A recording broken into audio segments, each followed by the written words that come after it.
আচ্ছা, তাহলে আজকের ক্লাসের আলোচনায় আমরা একটু চলে যাই। গত ক্লাসে আমরা কি কি আলোচনা করেছিলাম? আগের ক্লাসে আমরা দেখেছিলাম সিভি কিভাবে তৈরি করতে হয়। সিভি তৈরি করার আগের দুইটা ক্লাসে, প্রথম ক্লাসে দেখেছিলাম মাইক্রোসফট ওয়ার্ডের যে বেসিক আলোচনাগুলো ছিল, বেসিক আলোচনাগুলো আমরা দেখেছিলাম, এবং তারপরে দ্বিতীয় ক্লাসে দেখেছিলাম যে মাইক্রোসফট ওয়ার্ডের আরো বিভিন্ন কাজ, হোম ট্যাবের যে কাজগুলো আছে সেগুলো পুরোটা আমরা দেখেছিলাম। আজকে তারপর থেকে শুরু করব। আজকে তারপরে একটু যদি যাই এখান থেকে, মাইক্রোসফট ওয়ার্ডটা সবাই ওপেন করি।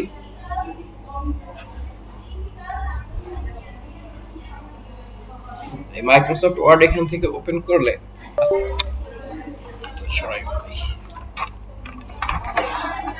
ওকে, আমরা আজকের ক্লাসে আগের যে আলোচনাগুলো ওগুলো একটু একটু করে রিপিট করব। ঠিক আছে, ওগুলো রিপিট করলে যারা একটু মিস করেছেন তাদেরও সহযোগিতা হবে। আমরা এই ডকুমেন্টটা ওপেন করার পরে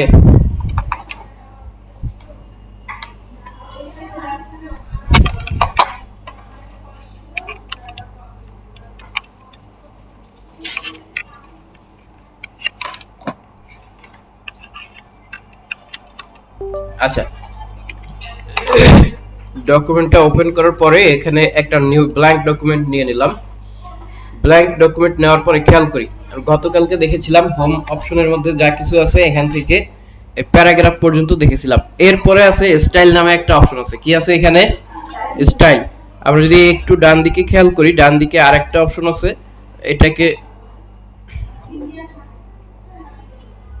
এটাকে বলা হয় স্টাইল অপশন।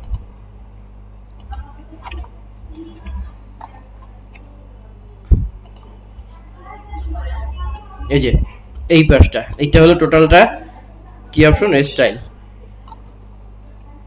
তো এই স্টাইলের মধ্যে কি কি আছে, আমরা একটু যদি কোনো একটা টেক্সট এখানে লিখি, মনে করি এখানে লিখলাম যে বাংলাদেশ, বাংলাদেশ কথাটা এখানে লিখে কন্ট্রোল এ ক্লিক করলে কি হলো? পুরোটা সিলেক্ট হয়ে গেল, তাই না? এরপরে আমরা এটাকে শর্টকাট ওয়েতে কিভাবে বড় করতে পারি? Size control third bracket closing, নাকি কন্ট্রোল থার্ড ব্র্যাকেট ক্লোজিং দিলে এর ফন্ট সাইজটা বাড়বে নাকি বৃদ্ধি পাবে। ওকে, এটা আমরা দেখেছিলাম। এখন আসি এখান থেকে, দেখেন বাই ডিফল্ট এটা এই নরমাল স্টাইলে থাকে। স্টাইলের মধ্যে এগুলো জাস্ট স্টাইল। এখন আমরা যদি এর পরে আরেকটা আছে, দেখেন এটাতে ক্লিক করলে চলে যাচ্ছে না, এটাতে কিন্তু ক্লিক করতেছি না, শুধু জাস্ট এই স্টাইলের উপরে মাউসের কার্সরটা রেখেছি, তাতেই কিন্তু আগের মতো হয়ে যাচ্ছে। আবার যদি পরেরটার উপরে রাখি অন্য কালার হয়ে যাচ্ছে, আবার পরবর্তীতে রাখলে যেখানেই রাখি না কেন এক একটা ভিন্ন ভিন্ন স্টাইল এটার মধ্যে অ্যাপ্লাই হচ্ছে। ঠিক আছে, এইটা তো একটা ব্যাপার গেল। এখানে একটু নিচের দিকে দেখেন, এখানে একটা ড্রপ ডাউন আছে এবং তার নিচে আরো একটা ড্রপ ডাউন আছে। এটাকে বলা হয় মোর অপশন। এটাকে কি বলা হয়? মোর অপশনে যদি যাই তাহলে দেখেন এখানে আরো কিছু কয়েকটা পেয়েছি। এই যে এরকম এখানে আরো কয়েকটা পেয়েছি। এখন আমরা একটু খেয়াল করি, এইটার মধ্যে বাংলাদেশকে আমরা আরো সুন্দর করে লিখি। সুন্দর করে লেখা যায় না? এটাকে একটু বোল্ড করে দিতে পারি। তারপরে এটার মধ্যে আমরা একটু ইফেক্ট দিয়ে দিতে পারি, কালারটা চেঞ্জ করে দিতে পারি, পারি না? কালারটা এখান থেকে মোর কালারে গিয়ে সুন্দর একটা কাস্টম কালার করে দিতে পারি। ধরুন আমরা এখানে এই কালারটা দিয়ে দিলাম। ঠিক আছে, ওটাও ব্ল্যাক টাইপের একটা কালার, তাই দেখা যাচ্ছে না। ওকে, আমরা অন্য একটা কালার এখান থেকে যদি দিয়ে দিই, গ্রেডিয়েন্ট একটা কালার দিই এখান থেকে, অথবা এই মোর কালার থেকেও যদি দেই তাহলে অন্য একটা কালার এরকম দিয়ে দিলাম। ঠিক আছে, এরকম একটা কালার দিলাম। এরপরে আসি, আমরা এখানে যত ধরনের স্টাইল করতে ইচ্ছা করে ততগুলো স্টাইল করবেন। কিভাবে করব তাহলে? ধরেন আরো কিছু করি, আরো কিছু কিভাবে করব খেয়াল করি। এখান থেকে আরেকটা অপশন আছে ইনসার্ট, এটা পরে দেখাবো আজকে। এখন এটাকে আমরা মনে করেন আন্ডারলাইন করে দিতে পারি, ডাবল আন্ডারলাইন থাকবে এটার মধ্যে।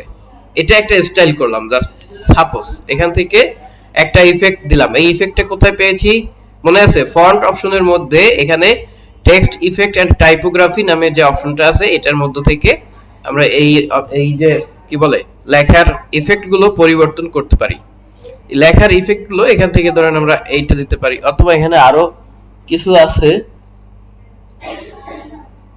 সাপোজ আমি এখান থেকে এটা দিয়ে দিলাম, একটা দিলাম যে কোনো। দেওয়ার পরে এটা একটা স্টাইল হয়েছে না, নতুন কাস্টম একটা স্টাইল হয়েছে আমার মতো করে। ধরেন আমি এখন যে কাজটা করব, এখানে এই যে স্টাইল অপশনটা আছে, এর মোর অপশনে গিয়ে দেখেন লেখা আছে ক্রিয়েট স্টাইল। কি লেখা আছে এখানে? Create style. এই ক্রিয়েট স্টাইলে ক্লিক করে যদি আপনি এখানে আপনার নামটাও লিখে রাখেন, যে আপনার নাম দিয়ে একটা স্টাইল সেভ করে রাখলেন, বুঝছেন? ধরেন আপনার নাম দিয়ে আমি এখানে সেভ করে রাখলাম, এটা হচ্ছে ফিরোজ, ঠিক আছে? এই স্টাইলটা আমার নামে সেভ করে দিয়ে ওকে করে দিলাম। ওকে করে দেওয়ার পরে দেখেন এই যে ফিরোজ স্টাইল এখানে শো করতেছে। স্টাইলের মধ্যে আমার নামে একটা স্টাইল এখানে শো করেছে। এখন আমি যদি বাইরে অন্য কিছু লিখি, মনে করেন আমি এখানে লিখলাম হচ্ছে একই ডকুমেন্টের মধ্যে থেকে কাজগুলো করব, হ্যাঁ, ভিন্ন ডকুমেন্টে যাব না। এখানে আমি ধরেন লিখলাম নরমালি বাংলাদেশ না লিখে আমি এখানে লিখলাম, ধরেন এখানে লিখলাম হচ্ছে অস্ট্রেলিয়া। অস্ট্রেলিয়া লিখলাম। লেখার পরে এখন মনে হলো যে এই অস্ট্রেলিয়াকেও আমরা বাংলাদেশ যে স্টাইলে লিখছি ওই স্টাইলে নিয়ে আসব, কিন্তু এখানে আমরা এইটাকে সিলেক্ট করে কি করি, তাহলে এখান থেকে সিলেক্ট করে পাথ, এই যে ফরম্যাট পেইন্টারে যাই না, কিন্তু আমরা যদি এই অস্ট্রেলিয়াকে এই স্টাইলটা অ্যাপ্লাই করে দেই তাহলে অস্ট্রেলিয়া ওই স্টাইল হয়ে যাবে।